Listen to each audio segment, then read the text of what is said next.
കുറേ നാളുകൊണ്ടേ നമ്മൾ ഒരേ ബാക്ക്ഗ്രൗണ്ടല്ലേ ഈ ബാക്ക്ഗ്രൗണ്ട് കണ്ടുകൊണ്ട് എനിക്കും ബോറടിച്ച് നിങ്ങൾക്കും ബോറടിച്ച് കാണണം.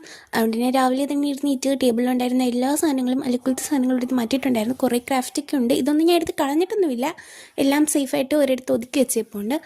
ഞാൻ അതെല്ലാം കൂടി ഒരുമിച്ചെടുത്ത് ഒരു സൈഡിലോട്ട് ഇങ്ങനെ വെച്ചേക്കുന്നുണ്ട്. ഞാൻ ബാക്ക്ഗ്രൗണ്ട് ഒന്നും നല്ലപോലെ ശ്രദ്ധിച്ചിട്ടുണ്ടായിരുന്നില്ല. ഫുള്ളി മെസ്സായിട്ടുണ്ടായിരുന്നു. കുറേ പൊടി ഉണ്ടായിരുന്നു. അതെല്ലാം തൂത്ത് തുടച്ച് കളഞ്ഞ്. എൻ്റെ മനസ്സിലുള്ളത് വൈറ്റ് ബാക്ക്ഗ്രൗണ്ട് ആയിരുന്നു.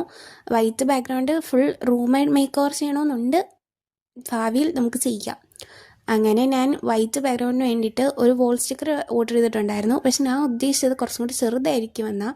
പക്ഷേ ഇത് വന്നപ്പോൾ ഭയങ്കര വലുത്. അതൊന്ന് മങ്ങി എൻ്റെ ബാക്ക്ഗ്രൗണ്ട് ഫുൾ നിറയ്ക്കാനായിട്ട്. അങ്ങനെ അത് വെച്ചിട്ട് ബാക്ക്ഗ്രൗണ്ടൊക്കെ സെറ്റ് ചെയ്ത് പിന്നെ ഒരു ഫ്ലോറീസും കൂടി ഞാൻ ഓർഡർ ചെയ്തിട്ടുണ്ടായിരുന്നു. ഇതിൻ്റെ രണ്ടിൻ്റെ ലിങ്ക് ഞാൻ കൊടുത്തേക്കാം. പിന്നെ ഒരു ക്യൂട്ട് മിനി പാണ്ട ലൈറ്റും ഒരു ഫ്രെയിമും നമ്മളിന്ന് പോളറോയിഡ് ചെയ്ത ഫ്രെയിം ഉണ്ടായിരുന്നില്ല, അതും കൂടി വെച്ച് ഞാൻ ബാക്ക്ഗ്രൗണ്ട് ഭയങ്കര സിമ്പിൾ ആൻഡ് ഹമ്പിളായിട്ട് വേണമെന്നാണ് ഉദ്ദേശിച്ചത്.